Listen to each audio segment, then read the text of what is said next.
My name is Ma, and until I turned 33, the most exciting event in my life was when the accounting firm I worked for switched from PCs to Macs. Not exactly thrilling, right? But then everything changed at a friend's birthday party. That night, I stood in the corner of a cramped living room, holding a soda and feeling uncomfortable in my too tight dress. The music was loud, way too loud for talking, but perfect for him, Charles. He was taller than most people, which is probably why he noticed me. He walked over with a confidence that made my heart skip a beat. "Hey, you're Ma, right?" His voice was clear even over the loud bass. Yeah. And you are?" I sipped my drink, trying to look calm. "Charles, I've seen you around. Mind if I join you?" He didn't wait for an answer, just stood next to me. "Not at all," I said, my voice nearly drowned out by the latest pop song blaring through the speakers. "So, Ma, what brings you here tonight?" he asked, leaning in. His tone was casual, but his eyes were intense. "Just here to celebrate Jessica's birthday. You know her long?" "Yeah, went to college with her. She keeps inviting me to these things. Can't say no, can I?" We laughed, and it felt natural, easy. "I get it. I work with her. She's kind of hard to say no to." "An accountant, right?" She mentioned it. He nodded like he already knew. "That's right. Numbers are my game," I joked, even though I usually found nothing funny about spreadsheets. "Sounds thrilling." He grinned, and I couldn't tell if he was teasing me or not. "Oh, absolutely. It's all wild parties and high stakes in the accounting world." We laughed again, and I felt at ease talking to someone genuinely interested in what I had to say. It was new, exciting, and a bit scary. "You want to grab some air?" he suggested, nodding toward the backyard. I nodded, grateful to escape the noise. Outside, the cool air was a relief. "So, what's a guy like you doing in a place like this?" I asked, trying to sound more confident than I felt. "Just looking for a good time, I guess. And maybe someone cool to hang out with," he said with a smile that made his eyes crinkle at the corners. We talked about everything and nothing, movies, books we liked, how he was into graphic design but stuck in a corporate job he didn't love. It felt like we'd known each other for years. As the night wound down, he pulled out his phone. "Can I get your number? I'd really like to see you again, Ma." I hesitated, not used to this kind of attention, but something about him felt right. "Sure," I said, typing my number into his phone. He smiled, his whole face lighting up. "Great, I'll call you. We should go out, just the two of us." "Sounds good." I managed my stomach doing flips. I watched him go, a part of me still in disbelief that this was my life now. Maybe turning 33 wasn't so bad after all. Maybe it was just the start of something truly great. The days after Charles' call felt like a blur. Before I knew it, I was getting ready for our first date, my nerves all over the place since I didn't have much experience in this area. I chose a simple blue dress, nothing fancy, but I hoped it would do the trick. Charles picked me up at 7 sharp in his clean, well-kept sedan. Nothing flashy, but it suited him perfectly. As I got in, he flashed me a smile that could knock you sideways. "You look great, Ma," he said. "Thanks," I mumbled, probably blushing like a tomato. "You look nice too." Dinner was at a cozy little French place he knew. The food smelled amazing, but my stomach was doing somersaults. We ordered pasta, him with some fancy sauce and me with plain old marinara. "So, Ma, tell me something about you that no one else knows," he said, twirling his spaghetti expertly onto his fork. I chuckled, playing with my food more than eating it. "Well, I'm pretty boring, but I guess not everyone knows I can solve a Rubik's Cube in under a minute." He raised his eyebrows. "Really now? That's pretty cool. You'll have to show me sometime." "Sure," I said, starting to relax a little. "What about you? Any hidden talents?" "I make a mean breakfast burrito," he boasted with a grin. "Best you'll ever have." "I'll take your word for it. Maybe you can prove it sometime," I teased. The conversation flowed, and for the first time in a long while, I felt like I was exactly where I was supposed to be. The next few weeks were a whirlwind. We saw each other constantly. Charles would come over after work, and I'd meet him for lunch near his office. He showed me his favorite spots around town, little nooks I'd never noticed before. It was like seeing the city for the first time. Things took a serious turn when he invited me to meet his parents, Brian and Camille. They lived in a small, cozy house full of photos and little decorations. Camille hugged me the second we walked in. "Oh, we've heard so much about you, dear," she said, squeezing my shoulders. She's lovely, Charles said, and I could tell he was pleased. We sat down to dinner, and the conversation was non-stop.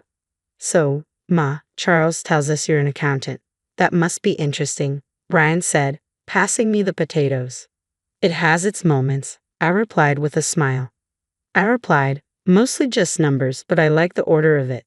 And how's your family? Camille asked, genuinely interested. They're good, thanks. My dad's a businessman, always busy, but he's been really supportive of me. It was all happening fast, but it felt right. It was as if everything in my life had been leading up to this moment, meeting Charles and feeling like someone finally saw me for who I was, not just some plain Jane accountant. One evening, a few months into our whirlwind romance, we were walking along the riverbank. The city lights reflected off the water in a postcard-perfect way. Maud, I've been thinking, he started, stopping and facing me. Yeah? I asked, my heart starting to race. I don't want to wait any longer. I know this is fast, but will you marry me? Just like that, my world changed. No hesitation, no doubt, just a simple, yes, Charles, I'll marry you. The whirlwind didn't stop there. Soon after, I introduced Charles to my father. He took to Charles immediately, appreciating his straightforward manner and obvious affection for me. He's a good man, Ma, Dad said, giving his approval, which meant the world to me. So we got married. It was a modest wedding, nothing too extravagant, but it was perfect for us. I even found myself loving the way I looked in my wedding dress, something I'd never imagined. Smiling wide, I posted photos on social media, sharing my joy with friends and family. After the wedding, life didn't slow down. It picked up pace. Charles and I barely had time to savor our newlywed bliss before he suggested something big. Hey Ma, I've been thinking, he said one evening as we unpacked another box of wedding gifts in our cramped apartment. How about we move in with my folks? I paused, holding a coffee mug in my hand. Live with your parents? He nodded, looking serious. Yeah, they're not getting any younger, and I'd feel better if they were around to help out. Plus, it would save us some money on rent. It made sense, but moving in with the in-laws, that was sitcom territory. Are you sure they'd want us there all the time? Absolutely, he assured me. Mom's been hinting about it ever since we got engaged. Come on, it'll be good.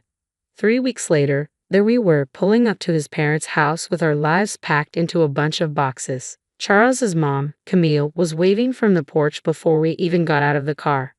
Oh, Ma, we're so thrilled to have you both here, she exclaimed, pulling me into a hug that was a bit too tight. Brian, Charles's dad, clapped him on the back. Welcome home, son, and you too, Ma. The house was cozy, stuffed with furniture that looked like it belonged in a museum, the Museum of 1973. I tried to keep a smile on my face, but I was already missing our little apartment. Charles sensed my hesitation. It's going to be great, you'll see, he whispered as we carried boxes inside. The first few days were an adjustment. Camille was constantly hovering, always popping into our room to ask if we needed anything. Just making sure you're comfortable, she chirped while I tried not to cringe at the invasion of privacy. One evening, we all sat down for dinner, Charles, me, Brian, and Camille. The conversation was painfully mundane until Charles dropped another bomb. So the house needs some major repairs, he announced casually between bites of meatloaf. I choked on my mashed potatoes. Repairs? Yeah, the roof's a mess and the plumbing's from the dark ages, he said.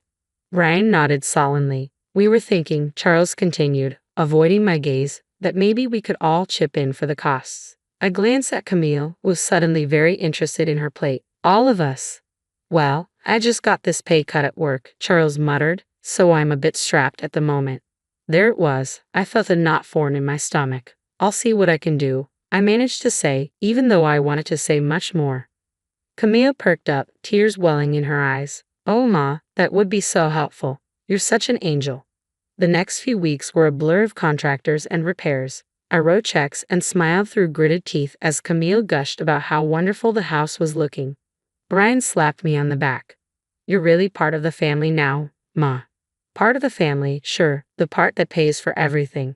One particularly grueling day, after yet another round of expensive renovations, I felt the strain more than ever. I felt completely drained as I collapsed on our bed, exhausted. Charles came in and sat beside me. Thanks for handling all this, Ma, he said, sounding almost sincere. It's fine, I lied, staring at the ceiling. I just didn't realize how much it would be. He squeezed my hand. It'll all be worth it. This is for our future, right? Our future, I echoed, not sure whose future we were building anymore. As I lay there, listening to Charles' steady breathing, I couldn't help but wonder if moving in was the right decision. But there was no going back now. I was in this deep and had to see it through, whatever the cost. After the renovations, the house looked great, like something out of a magazine. Despite the financial strain, I felt a bit of pride looking around. We decided to throw a small dinner party to celebrate, just the four of us. That's when everything took an unexpected turn.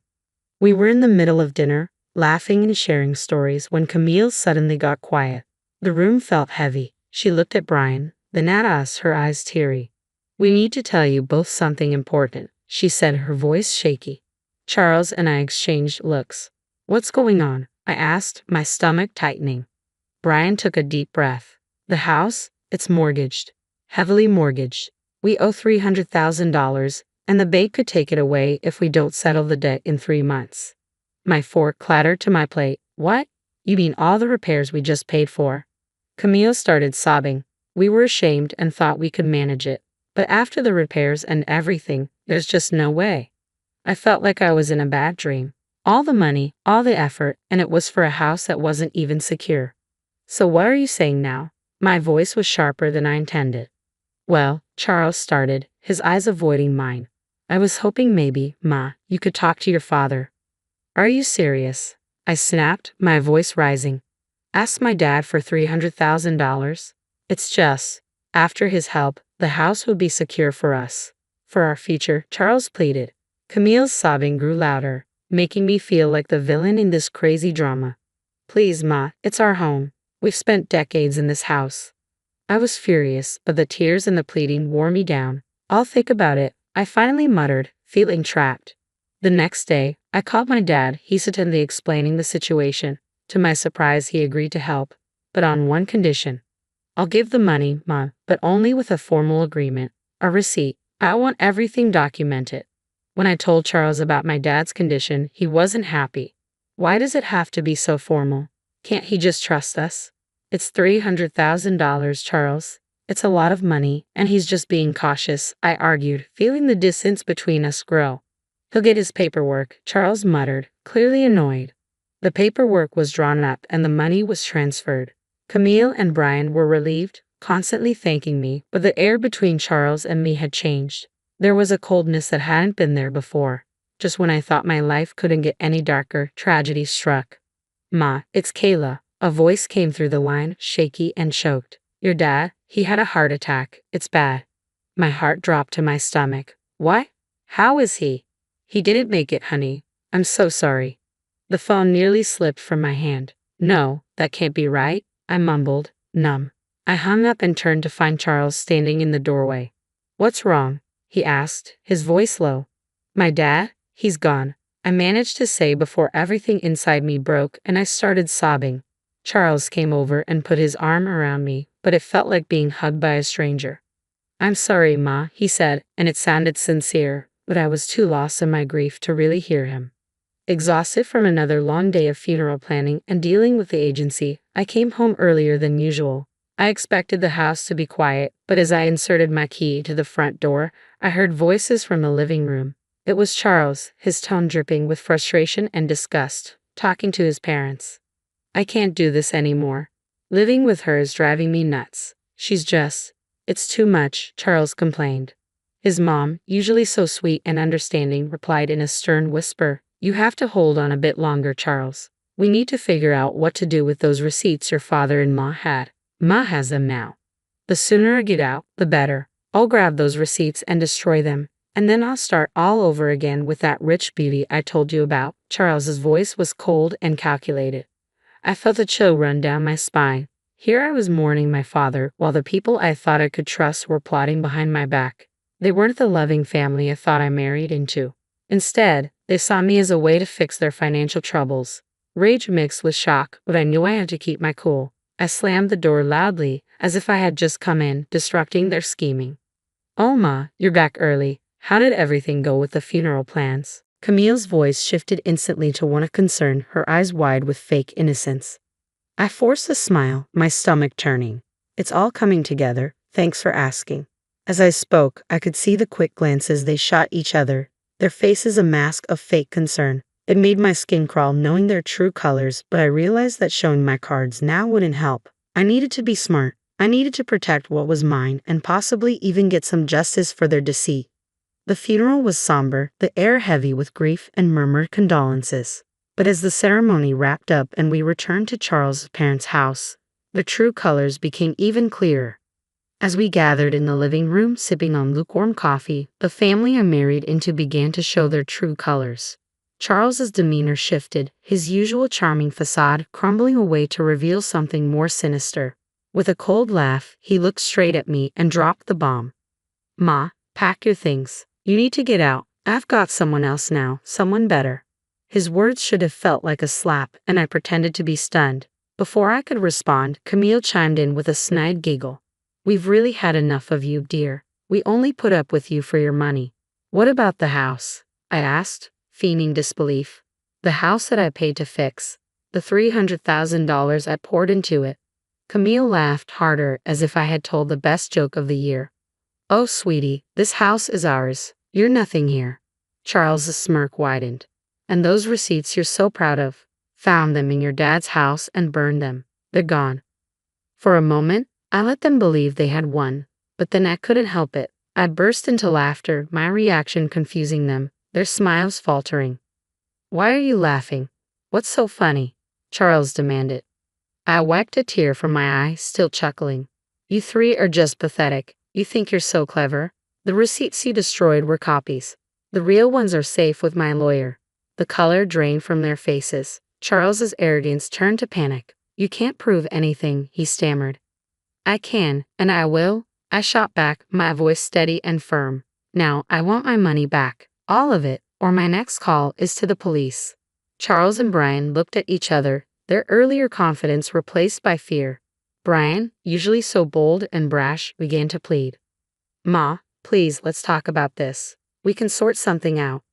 With the truth out and leverage in my hands, negotiations with Charles and his parents dragged on longer than I expected. It was clear they were trying every angle to sway the terms in their favor, but I wasn't about to budge. "Look, it's simple," I stated firmly during one of our many discussions at their now legally mine kitchen table. "The house gets transferred to my name in exchange for the money.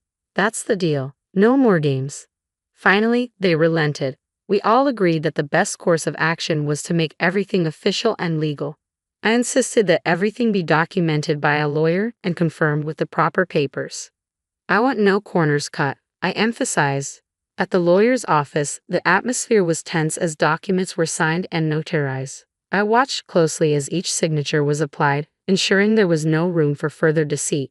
Once everything was finalized, I felt a weight lift off my shoulders. I collected the documents related to the transfer and turned to Charles's mother, who looked deflated yet still carried a hint of her former haughtiness. "I'll be keeping these in a safe place," I said, holding up the papers before slipping them into a folder, just to ensure no one is tempted to pull any stunts. With the legalities handled, the divorce proceedings were straightforward. Charles was quiet, his earlier arrogance nowhere to be seen. When the final papers were signed, I felt a weight lift off my shoulders. A chapter closed. On the day they moved out, I stood on the porch of my now fully owned house and watched Charles, his mom, and dad carry their belongings to a rental van. Their movements were slow, the mood somber. I couldn't help but feel a mix of satisfaction and sorrow. This wasn't how I imagined my marriage ending, but under the circumstances, it was the best possible outcome. After everything settled down and I began to enjoy my newfound peace, word got back to me through friends about Charles and his situation. Apparently, the grass wasn't greener on the other side. His mistress had dumped him not long after our divorce, and his parents were now crammed into a tiny apartment, a big downgrade from the comfortable house they once had. It seemed karma had caught up with them quicker than I expected. Despite their situation, they started reaching out to me, bombarding me with calls and messages, probably hoping to weasel their way back into my life or, at least, my house. But I was done with their deceit. I blocked their numbers without a second thought and blacklisted them on all social media. It was liberating to cut the final threads that connected us.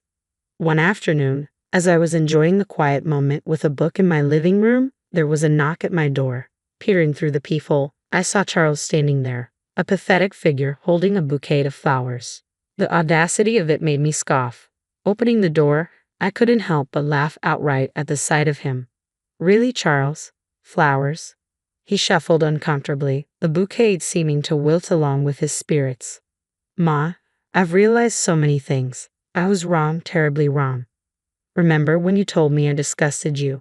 I interrupted, leaning against the door frame, not hiding my amusement at his discomfort. What changed, Charles? Run out of options? He looked down, the shame clear on his face. I made mistakes, but I'm here to make things right. I shook my head, almost feeling sorry for him. Almost. You're not here to make things right, Charles. You're just desperate to get back to your comfortable life. But guess what? That life doesn't exist anymore. Not for you. His face fell, and he took a step back as if my words were physical blows. Ma, please. Save it. I cut him off sharply. I want you to leave. Don't come back here. We're done. Forever. Charles stood there for a second longer, his hope visibly crumbling. Then, without another word, he turned and walked away, his shoulders hunched in defeat. I returned to my book, feeling a sense of finality and relief. I smiled to myself, feeling the quiet of the house wrap around me like a comforting blanket. It was such a stark contrast to the chaos that once filled this space. The constant noise, the tension, the deceit, all of it was gone now. I could finally breathe deeply without the weight of worry on my chest. I was finally at peace, living life on my terms. I glanced around the room, taking in the calm atmosphere. The sun streamed in through the windows, casting a warm glow over everything. I realized how much I loved this house now that it was truly mine.